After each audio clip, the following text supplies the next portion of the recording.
నేను ఒక విషయం చెప్తానండి. అసలు ఎగ్జాక్ట్ గా మన కరాచీ కాంగ్రెస్ లో ఏం తెలిసింది. ఇక్కడ నా దగ్గర నేను పాత పుస్తకం ఉంది నా దగ్గర. ఇది దుర్బా కృష్ణమూర్తి గారి పుస్తకం. దుర్బా కృష్ణమూర్తి గారు కమ్యూనిస్ట్. దుర్బా కృష్ణమూర్తి గారు ప్రతాప్ రామస్వామి గారు ఇద్దరు కలిసి మార్క్సిస్ట్ స్టడీస్ ఎట్లేదని నడిపారు. 1982లో ఈ ఉభయ కమ్యూనిస్ట్ పార్టీలకి విజ్ఞప్తి చేస్తే వాళ్ళు ఒక కరపత్రం వేయడం మేము అప్పుడు చదువుకునే రోజుల్లో చూస్తే చాలా ఇన్స్పైర్ కావడం జరిగింది. దుర్బా కృష్ణమూర్తి గారు స్మృతులు అంటే ఆయన మెమరీస్. నాకు దీన్ని ఎందుకు నేను మాట్లాడుతున్నాను అంటే కరాచీ కాంగ్రెస్ లో ఎగ్జాక్ట్ గా ఏం జరిగింది అనేది ఆయన ప్రతినిధి. ఈ పుస్తకంలో కేవలం కరాచీ కాంగ్రెస్ లో ఏం జరిగింది ఆ రోజు, హింసలతో కూడిన రాజకీయ సిద్ధాంతాల గురించి, నైతిక విలువల గురించి మాట్లాడుతూ ఈ ముగ్గురు యువక వీరులను ఉరికంబాల నుంచి తప్పించడానికి తాను చేసిన ప్రయత్నాలను గురించి ప్రశాంత చిత్తంతో, గంభీర విషాదంతో, శాంతి తేజపుంజాలను వెదజల్లుతూ గాంధీ గారు గంటన్నర సేపు మాట్లాడారు.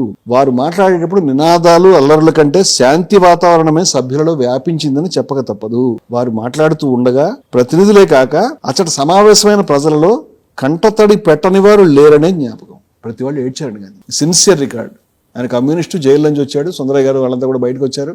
ఆయన కూడా ఈ పెద్ద మనిషి కూడా జైలు నుంచి విడుదలయ్యాడు. గాంధీ గారు సిన్సియర్ గా నిలబడి మాట్లాడినప్పుడు కరాచీ కాంగ్రెస్ లో అందరూ ఏడ్చారు.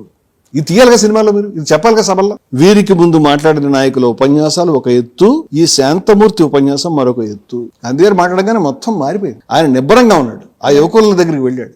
ఆయన ఏమి రక్షణలు పెట్టుకుని వెళ్ళే మనిషి కాదు. వాళ్ళతో మాట్లాడాడు, వాళ్ళని ప్రేమించాడు, సభలోకి వచ్చాడు.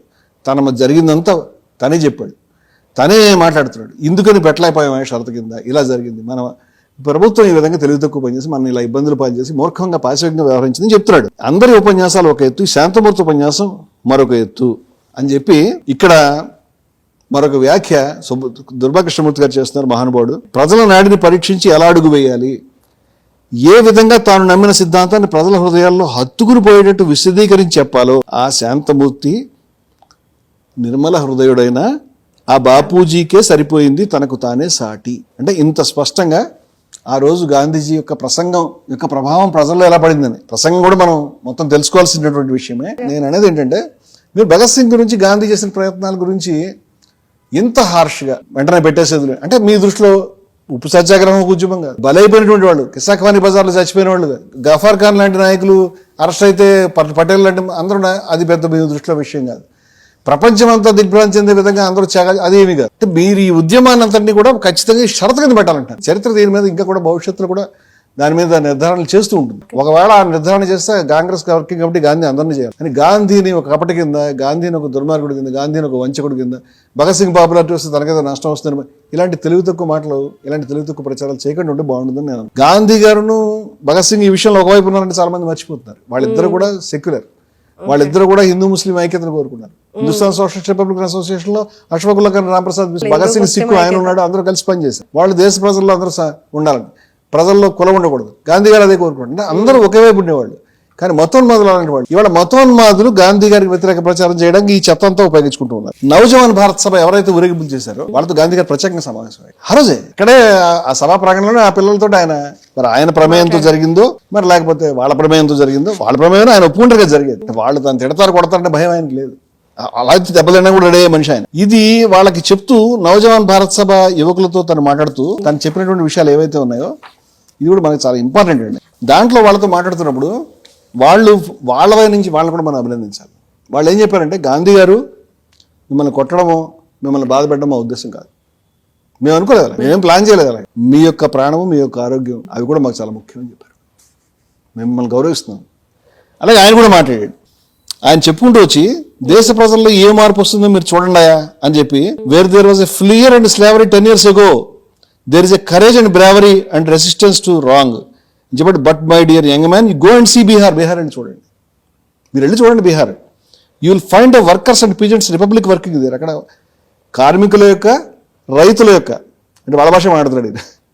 అక్కడ వాళ్ళు ఒక రాజ్యం నిర్మించుకుని పనిచేస్తే ఈయన తెచ్చిన ఉద్యమంలో ఏం జరిగిందో, చంపాలని జరిగిందిగా, అది చెప్తున్నాడు.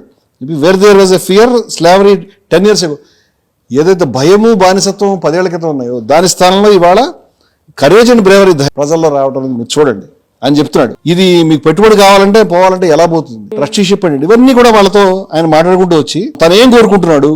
తను, మీకు విషయం తెలుసా, నాకున్న ఆస్తిని అంతటిని కూడా నేను మొట్టమొదటి టాల్స్టాయ్ ఫార్మ్ పెట్టినప్పుడు వదిలేసి దానికి ఇచ్చేసానని చెప్పాడు. గాంధీ గారి పేరు మీద చాలా మంది తెలియదు, ఆయన పేరు మీద ఏ ప్రాపర్టీ లేదు. ఆయన తనకున్న ఆస్తి అంతని టాల్స్టాయ్ ఫార్మ్ సౌత్ ఆఫ్రికాలో పెట్టినప్పుడు మొత్తం ఇచ్చాడు. ఆ తర్వాత ప్రజల ఆశ్రమాల్లో అందరిలాగే తను సభ్యుడిగా బతికాడు తప్పితే వ్యక్తిగత ఆస్తి అసలు మెయింటైన్ చేయలేదు. ఇవన్నీ గమనించారు కూడా. ఇప్పుడు ఆయన చెప్పుకుంటూ వచ్చినప్పుడు ఈ విధంగా జరిగింది అని తన రికార్డ్ అంతా వాళ్ళకి జరుగుతున్న పోరాటాల గురించి వాటి గురించి చెప్పినప్పుడు ఇదంతా ఎందుకు చెప్తున్నట్టు ఒక ఇంట్రెస్టింగ్ క్వశ్చన్ వాళ్ళు వేశారు. Why then did you give such a certificate to Lord Irwin? Lord Irwin ఎందుకు పొగుడుతున్నావు? ఇర్విన్ గారిని ఎందుకు అంత పొగుడుతున్నావు అంటే ఇర్విన్ గురించి ఆయన చెడుగా మాట్లాడలేదు, వైస్రాయ్తో మాట్లాడాడు కదా. వాళ్ళిద్దరికి పర్సనల్ గా ఒక ఫ్రెండ్షిప్ కూడా ఉంది. ఆయన గురించి గౌరవంగా మాట్లాడి ఈయన కూడా ఆయన గురించి గౌరవంగా ఎందుకు గౌరవించేవారు అంటే బ్రిటిష్ వాళ్ళు ఎవరిని గౌరవించకూడదు, బ్రిటిష్ వాళ్ళు ఎవరిని తిట్టకూడదు, లేకపోతే వాళ్ళని తిట్టాలి, లేదా వాళ్ళు ద్వేషించాలని సిద్ధాంతం కానీ కాదు. గాంధీ వాళ్ళు అడిగిన దానికి చటుకులు ఇలా చెప్పాడు సమాధానం. Just as I have given a certificate to you. ఆయనకి ఎందుకు కితాబు ఇచ్చావంటే నీ అని చెప్పి, young man I have admired your self restraint. నేను మీ యొక్క నిబ్బరం, సెల్ఫ్ కంట్రోల్ ఏదైతే మీరు దాన్ని నేను మిమ్మల్ని పొగుడుతున్నాను. So I disapprove of your action against me. నాకు వ్యతిరేకంగా మీరు దాని చర్యలు నేను ఒప్పుకోను, కానీ మీరు చాలా నిబ్బరంగా ఉన్నారని మెచ్చుకుంటాను నేను. In the same way I was struck with Lord Irwin's frankness and sincerity and friendliness. ఆయన స్నేహం, ఆయన పద్ధతికి దానికి నేను మెచ్చుకుని ఆయనకి అంత కితాబు ఇచ్చాను. ఆయన పద్ధతి కూడా నాకు విభేదం ఉంది అని చెప్పి I paid tribute to it. That was nothing unusual for me. అదే నాకు దృష్టిలో అసాధారణం కాదు నా పద్ధతిలో. There was no question of change of heart. The settlement I had never regarded as an indication of change of heart. ఇదేదో ఒప్పందం చేసుకుంటే ఆయన మారిపోయాడని ఇంకోటి జరిగిపోయిందని కాదు. నేను చెప్పి ఆయన సిన్సియారిటీకి ఫ్రాంక్గా నాతో మాట్లాడాడు, దానికి నేను ఇచ్చాను, అంతకంటే నేను వేరే దానికి ఏమి ఇవ్వలేదు అని. మిమ్మల్ని మీతో విభేదం ఉంటే మిమ్మల్ని మెచ్చుకుంటే ఆయనతో మెచ్చుకుంటాను. బ్రిటిష్ వాళ్ళ మీద ప్రత్యేకమైన ద్వేషం, భారతీయ మీద ప్రత్యేకమైన గాంధీకి ఎప్పుడు లేదు. అది చాలా మంది తెలియదు. బ్రిటిష్ వాళ్ళ మీదగానే కత్తులు ఊరాలి లేకపోతే కాదు అనేది. ఆయన ఎప్పుడు కూడా ఆ విధంగా లేడు అనేది మనం గమనించాలి. 1931 మార్చి 26 గాంధీ యొక్క మార్క్ ప్రకటన ఒకటి జరిగింది. ఈ విధంగా నా మీద యువకులు ధర్నా చేశారు, లేకపోతే నాకు ఎదురొచ్చారు, నాకు వ్యతిరేకంగా నినాదాలు ఇచ్చారు, నా మీద దూషణ చేశారు, లేకపోతే గో బ్యాక్ గాంధీ అన్నారు, డౌన్ విత్ గాంధీజం అన్నారు, అవన్నీ చెప్పారు. కానీ వాళ్ళు నాకు అపకారం ఫిజికల్గా ఏమి చేయలేదు. వాళ్ళు నాకు ఆ పూలు ఇచ్చారు. నేను అమరవీరుల యొక్క గౌరవ సూచనగా నేను దాన్ని తీసుకున్నాను. ఇదంతా వివరంగా చెప్పుకుంటూ వచ్చి పత్రికల వాళ్ళకి, పత్రికల దగ్గర కూడా ఏం దాచుకునేది ఏమి లేదు. ఇక్కడ అద్భుతమైన మాట ఏం చెప్తుంటే, once head bends before Bhagat Singh's bravery and sacrifice. Bhagat Singh యొక్క త్యాగం ముందు ఎవరైనా ఎవరి తలైనా వాలుతుంది గౌరవంతో అని చెప్పి, but I want the greater bravery. ఎందుకంటే సాహసం కావాలి. భగత్ సింగ్ సాహసాన్ని ప్రపంచం అంతా మాకు ఇంకా కావాలి. ఏం కావాలంటే దీనికి, if I might say so without offending my young friends. నేను నా యువ మిత్రులకి ఏమాత్రం నొచ్చుకోవద్దని చెప్తూ వాళ్ళని బాధపెట్టాలని నా ఉద్దేశం కాదు, నా అభిప్రాయం చెప్తున్నాను అంతే. నాకు ఇంకా ఎక్కువ కావాలని చెప్తున్నాను. అంటే దాని అర్థం ఎవరిని తగ్గించాలని కాదు, మీరు బాధపడకండి. Of the meek, the gentle and the non violent, the bravery that I will mount the gallows without injuring or harbouring any thought of injury to a single soul. ఏ ఒక్క వ్యక్తిని బాధ పెట్టాలనే ఆలోచన కూడా నాకు లేకుండా, ఎవరిని బాధ పెట్టాలనే ఆలోచన లేకుండానే అహింసాయుతంగా ధైర్యంగా వాళ్ళు ఉరికమ్మానికి ఎక్కితే అది ఇంకా గొప్ప సాహసం. అటువంటి సాహసం మేము ఈ ఉద్యమంలో డిమాండ్ చేస్తున్నాం. అంటే భగత్ సింగ్ని గౌరవిస్తూనే అహింసాయుత ఉద్యమం కూడా దీన్ని తీసుకోవట్లేదు. ఇటువంటి త్యాగాన్ని మేము డిమాండ్ చేస్తాం. పదే ఆయన మృత్యువు గురించి, నువ్వు మృత్యువుకు సిద్ధం కావాలి, నువ్వు చావుకు సిద్ధం కావాలి, జీవితాంతం తన అనుయాయులు చెప్తూనే ఉంటాడు. ఆ అబ్దుల్ సలాంకి రాసిన నువ్వు చావుకు సిద్ధంగా ఉండాలి, బతకాలను కోరుకోవాలి అని చెప్తాడు.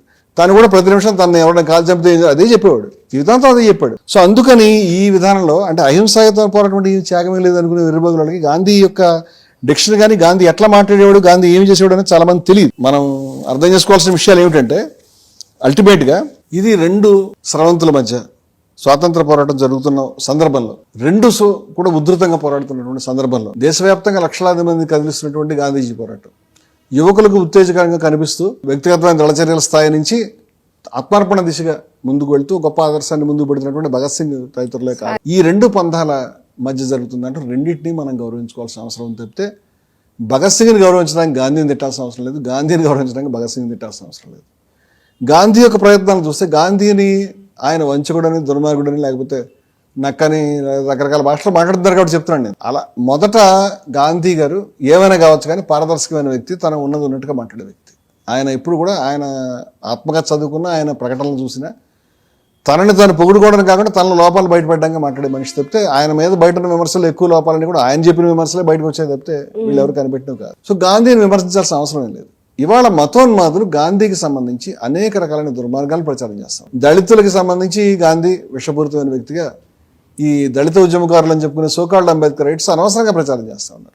మనం గాంధీ అంబేద్కర్లు సమన్వయం చేయడానికి 100 సభలు పెడతాం. ఇద్దరు ఆశయం ఒకటే. వాస్తవంగా కులాన్ని సమర్థించినటువంటి మతోన్మాదుల జోలికి వాళ్ళు వెళ్ళడం. అలాగే భగత్ సింగ్ సంబంధించి మనం ఆగ్రహం వ్యక్తం చేయాల్సిన బ్రిటిష్ సామ్రాజ్యవాదుల పైన, వాళ్ళు చేసిన దుర్మార్గాలపైన, దాన్ని ఆగ్రహంతో తట్టుకోలేక వాళ్ళు శాండర్స్ మర్డర్ చేశారు. ఆ తర్వాత వాళ్ళ మీద దయాదాక్షిణ్యం లేకుండా వాళ్ళని వృత్తియడం అనేది జరిగింది. నిజంగా మనం ఆగ్రహించాల్సింది బ్రిటిష్ వాళ్ళ మీద కానీ గాంధీ మీద కాదు. గాంధీ సహ విప్లవకారుడు, తన పద్ధతిలో తను చేస్తున్నాడు, కొంత ప్రయత్నం చేశాడు.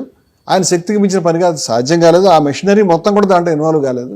వాళ్ళంతా కూడా ఈ విధానం కాదు, ఈ విధానంలో పోవాలని అనుకున్నారు. అది జరిగింది.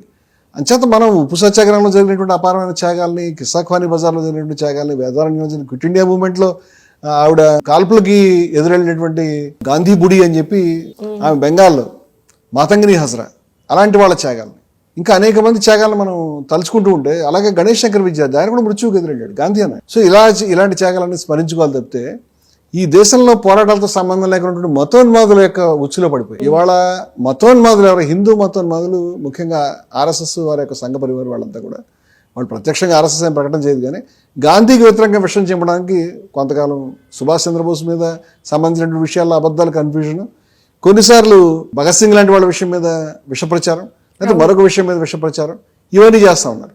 ఈ సందర్భంలో నేను వామపక్ష రచయితలకి వాళ్ళకి చేతులు జోడించి ప్రార్థిస్తున్నాను. మీరు ఏదైతే పనిచేశారు, గాంధీ గారి జాతీయోద్యమ జాతీయ బూర్జీ వర్గాన్ని ప్రతినిధి వెర్రి మాటల వల్ల, మీ తెలివి తక్కువతనం వల్ల, నేను క్షమించండి ఈ మాట అంటున్నాను, ఆవేదనతో అంటున్న మాట తప్పితే కోపంతో అంటున్న మాట కాదు. ఇవాళ గాడ్సే యొక్క కళ ఏదైతే గాంధీని భౌతికంగా చంపేసిన, గాంధీ యొక్క ఇమేజ్, గాంధీ యొక్క ప్రభావం, గాంధీ యొక్క ఉద్యమం, భారతదేశ జాతీయోద్యమం గురించి ప్రజల దృష్టిలో చెరిపేయాలి. సావర్కర్ యొక్క ఐడియాలజీని, లేకపోతే హిందూ మతోన్మాద ఐడియాలజీని భారతదేశంలో ప్రతిష్ఠించాలనేటువంటి కళ ఏదైతే ఉందో, ఆయన గాంధీజీ చంపిన తర్వాత నెరవేర్చుకోలేకపోయినాడు. గాంధీజీ బలిదానం సందర్భంగా అది జరగలేదు, దేశ ప్రజలు ఐక్యమయ్యారు. ఇవాళ మీరు కంటిన్యూస్ గా గాంధీ బ్యాషింగ్ చేయడం ద్వారా గాడ్సే ఎట్లకి హెల్ప్ చేస్తున్నారు. గాడ్సే ఇప్పటికి కూడా ఈ దేశం కంప్లీట్ గా మునిగిపోయే పరిస్థితి వచ్చింది. ముస్లింలు అనేటువంటి వాళ్ళని చంపుతున్నట్టుగా ఇమేజ్లు పెట్టేటువంటి ముఖ్యమంత్రులు మనకు కనిపిస్తున్నారు. వక్ఫ్ బోర్డు మీద యాక్ట్ వచ్చినప్పుడు ముస్లింలకు బదులు హిందువులు కూడా దాంట్లో మేము కూర్చోబెడతాం అనేటువంటి చట్టాలు వచ్చినాయి. లేకపోతే బుర్ఖాని తన చేతితో తొలగించే ముఖ్యమంత్రులు మనం చూస్తున్నాం. ఇవాళ ముస్లింలకి మైనార్టీల వ్యతిరేకంగా విషం కక్కేటువంటి విధంగా వందే మాత్రం అనేటువంటిది జాతీయోద్యమానికి ఎవరు భగత్ సింగ్ ఒప్పుకోడు, సుభాష్ చంద్రబోస్ ఒప్పుకోడు, గాంధీ ఒప్పుకోడు, నెహ్రూ ఒప్పుకోడు. వీళ్ళకి భిన్నంగా హిందూ దుర్గాదేవిని పూజించేటువంటి దాన్ని ఖచ్చితంగా అందరూ పాడాల్సిన జైలుకు పంపిస్తామనేటువంటి దుర్మార్గమైన వివక్ష వెతపూరిత విధానం చూస్తున్నాం. సెక్యులరిజం, సోషలిజం దాన్ని రాజ్యాన్ని రద్దు చేయాలనే ప్రకటనలు, ఆ ప్రయత్నాలను మనం చూస్తూ ఉన్నాం. ఇట్లాంటి సందర్భంలో ఇంకా కూడా మీరు ఏమీ సంబంధం లేకుండా, వాస్తవాలతో సంబంధం లేకుండా గాంధీ గారి మీద బ్యాషింగ్ చేసుకుంటూ వెళ్ళడం వల్ల యు ఆర్ హెల్పింగ్ గాడ్సేవాద శిబిరానికి సహాయపడడం మానేయండి. విప్లవకారుల మధ్య విభేదాన్ని విప్లవకారులుగా చూడండి. పరస్పరం విప్లవకారుల మధ్య ఉన్నటువంటి గౌరవాన్ని మీరు అర్థం చేసుకోవాలి. సుభాష్ చంద్రబోస్కి గాంధీ మధ్య విభేదాలున్నా గాంధీ నాన్న జాతిపిత అన్నాడు. రాంప్రసాద్ బిస్మిల్ కాంగ్రెస్లో వెళ్ళి చేరండి అన్నాడు. భగత్ సింగ్ కూడా, కిషన్ సింగ్ గారు, భగత్ సింగ్ యొక్క తండ్రి గారు, భగత్ సింగ్ నాకు ఇట్లా చెప్పాడు, ఈ పోరాటంలో జనరల్ని గౌరవించండి, జనరల్ అంటే గాంధీ గారిని గౌరవించండి అని చెప్పారని వార్తలు వచ్చినాయి. ఈ రకంగా గాంధీకి భగత్ సింగ్కి పోటీ పడ్డు, గాంధీకి సుభాష్ చంద్రబోస్, గాంధీకి అంబేద్కర్కి పోటీ పెట్టి యు ఆర్ హెల్పింగ్ కమ్యూనలిస్ట్స్, మతోన్మాద శిబిరానికి మీరు సాయం చేస్తారు. ఆ పని చేయకండి అని నేను సోకాల్డ్ అంబేద్కరేట్లకి, కమ్యూనిస్టులకి కూడా, నేను అందరూ కాదు, కమ్యూనిస్టులు చాలామంది కరెక్ట్ అయిన విధానంలో ఉన్నారు, ఈ తెలివి తక్కువ విధానానికి మీరు స్వస్తి చెప్పండి. దేశం మునిగిపోయింది ఈ విధానం వల్ల. జాతీయోద్యమాన్ని గురించి మీరు ప్రస్తావించకపోవడం, క్విట్ ఇండియా ఉద్యమం, ఎన్నో వీరోచిత పోరాటాలు మీరు ఎక్కడ ప్రస్తావించలేదు. మీ పుస్తకాల సాహిత్యాల వాటి గురించి ప్రస్తావన కనిపించదు, కిసాఖ్వానీ బజార్ గురించి కూడా కనిపించదు. మీరు చేసినటువంటి తెలివి తక్కువ పనుల వల్ల గాంధీ గారి భార్య జైల్లో చచ్చిపోయింది, గాంధీ గారి కొడుకులని మహాదేవ దేశాలు చచ్చిపోయినాడు. కానీ గాంధీ గారు మాత్రం ఏ త్యాగాలు చేయలేదంటే మీరు ప్రొజెక్ట్ చేశారు. ఆయన మీద ఎన్ని హత్యా ప్రయత్నాలు జరిగినాయి. ఇటువంటి వీరోచిత పోరాటాలని మీరు నష్టపరచడం ద్వారా ఈ దేశంలో మతోన్మాదులకు సాయం చేస్తారు. ఆ పని చేయడం మానండి మహానుభావులు, మిమ్మల్ని వేడుకుంటున్నాను అని చెప్తూ అల్టిమేట్గా కంక్లూజన్ ఏమిటంటే, గాంధీ గారు తనకున్న పరిధిలో తనకున్న ప్రయత్నాలు తను ఖచ్చితంగా చేశాడు, చేయలేదంటే ఏం లేదు. ఆ ప్రయత్నాల్లో ఆయన ఏముందో ఆయన చెప్పాడు, తెర వెనుక చేశాడు, తెర ముందు చేశాడు. అంతకు దాటి కండిషన్గా పడ్డామని ఒక పని ఆయన చేయలేదు. అలా చేయకపోవడానికి గాంధీకి కాంగ్రెస్ పార్టీకి ఉండే రీజన్స్ వాళ్ళకు ఉంటాయి. అన్నీ ఖచ్చితంగా అలాగే జరగాలని అనుకోవడం సాధ్యం కాదు. ఆఖరి విషయం ఏంటంటే, అన్ని జరిగినా సరే అసలు తను బ్రతకాలి అనేటువంటి అభిప్రాయంతో కాకుండా తను ఆత్మార్పణ చేసుకోవాలనే ఉద్దేశంతో బట్కేశ్వరదత్తును అక్కడ భగత్ సింగ్, ముఖ్యంగా భగత్ సింగ్ అంటే శాండర్స్ మర్డర్ కేసులో ఉన్నాను తను తెలిసి కూడా మమ్మల్ని కాల్చి చంపడం అనేటువంటి ఒక విరత, అది పరిస్థితి. అంచేత వాళ్ళని మనం అనుకుంటే విడుదల ఈవెన్ గాంధీ గారు దాన్ని షరతు కింద పెట్టుంటే కూడా జరిగి ఉండేది కాదు. అది సాధ్యం కాదు, అంత తేలిక కాదు, అసాధ్యమైనటువంటి పని అది. దానికి ఉద్యమాన్ని బలిపెట్టే పని వాళ్ళు చేయలేదు.